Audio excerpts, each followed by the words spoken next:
Do you remember the love generation? Maybe you were one of them. Everywhere you looked, groovy chicks were dancing. And we got ourselves in a twist.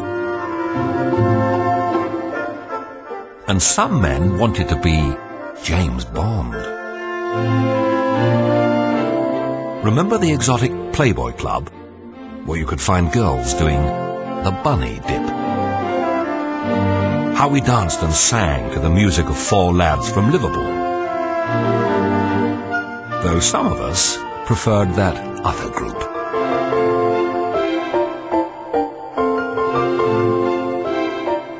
And how, along with a new sexual freedom, we also found our political voice. Relive the day Charles was made Prince of Wales. The day we cheered Bobby Moore, brandishing the World Cup in triumph.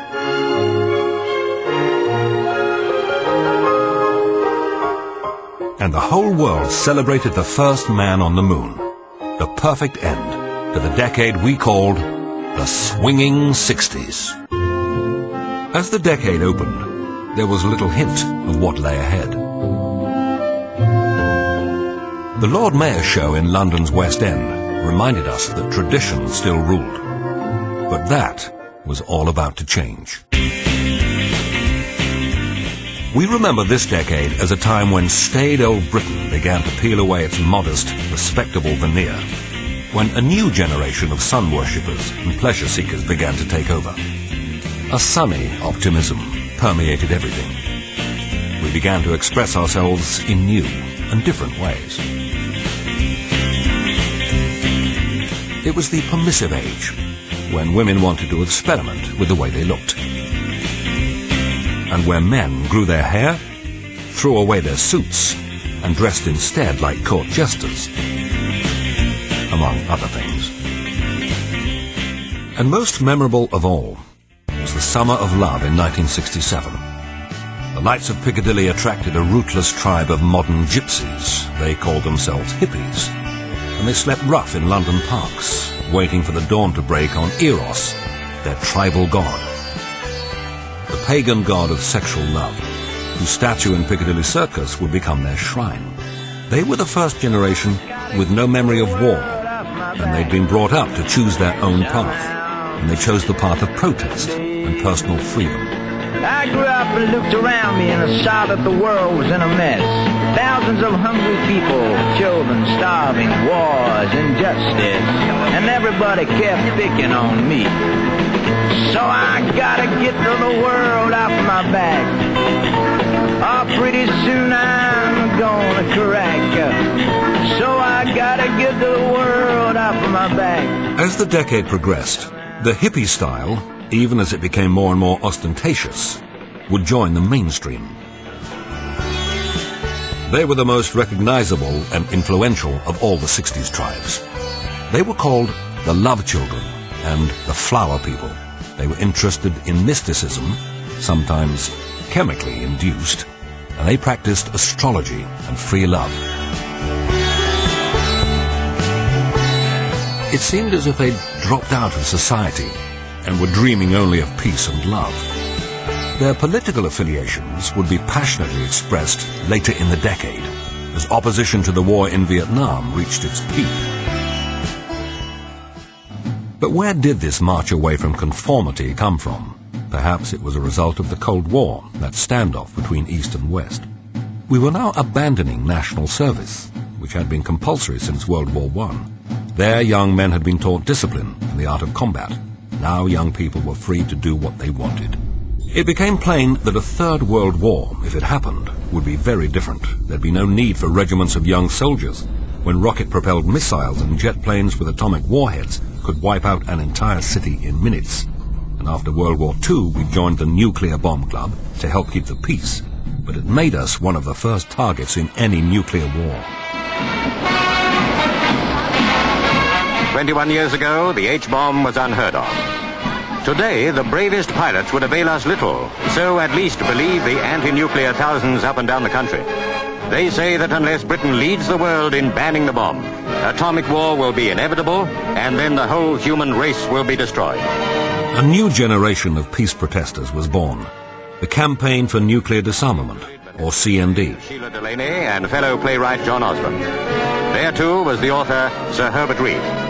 They followed the tactics Gandhi made popular in India, passive resistance.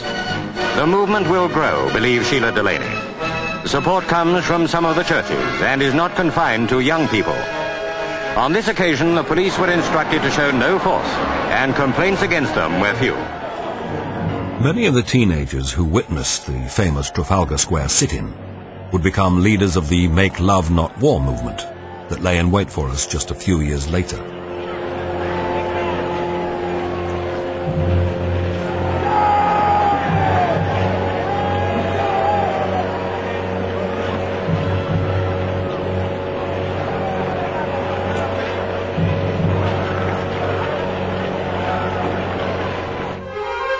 The peace movement began to gather momentum when the Russian cosmonaut Yuri Gagarin became the first man to venture into outer space.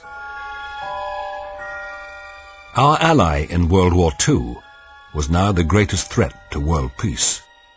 When Gagarin returned in triumph to Moscow and a bear hug from Premier Khrushchev, it was clear that the Soviets were winning the space race, maybe the arms race too. The young President John Kennedy needed to hold his nerve when Khrushchev threatened to launch missiles at the USA from Cuba, a mere 80 miles away. It shall be the policy of this nation to regard any nuclear missile launched from Cuba against any nation in the Western Hemisphere as an attack by the Soviet Union on the United States, requiring a full retaliatory response upon the Soviet Union. Kennedy ordered planes to intercept Russian ships that were carrying nuclear missiles to Cuba, whose president, Fidel Castro, was closely allied with Soviet Russia. A head-on collision with appalling consequences seemed certain. In Britain, our government backed Kennedy's gamble after spending all night at an emergency cabinet meeting. When the ministers emerged, they found their way blocked by CND protesters using their sit-in technique. They were becoming expert at it, and so were the police at moving them on. Then, at the UN Assembly, Khrushchev announced that he was pulling his missiles out. He had blinked first, and Kennedy had triumphed. Just a year later, his future bright with promise, John Kennedy was visiting Dallas, Texas.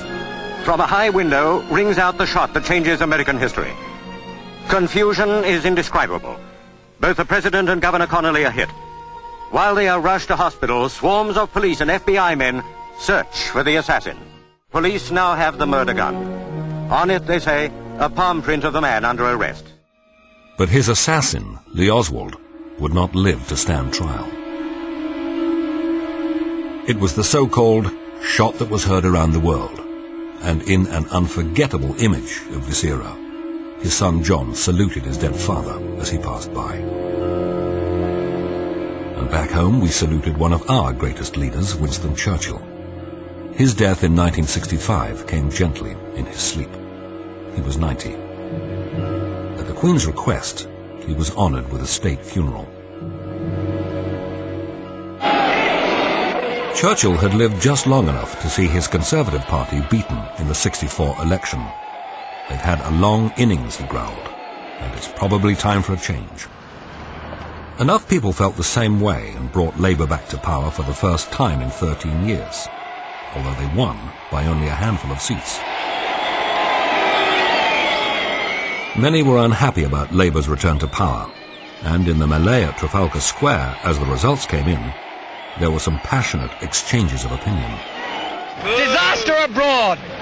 Since nationalisation is almost certain, I don't like it. I'm very disappointed in the British public. Labour supporters, of course, argued that the Conservatives had changed very little. The Conservatives have done nothing since they've been in. I think we're at long last going to get some planning into the economy. We're going to get more control. What do you predict for Britain under the Socialists? A change from mediocrity over 13 years.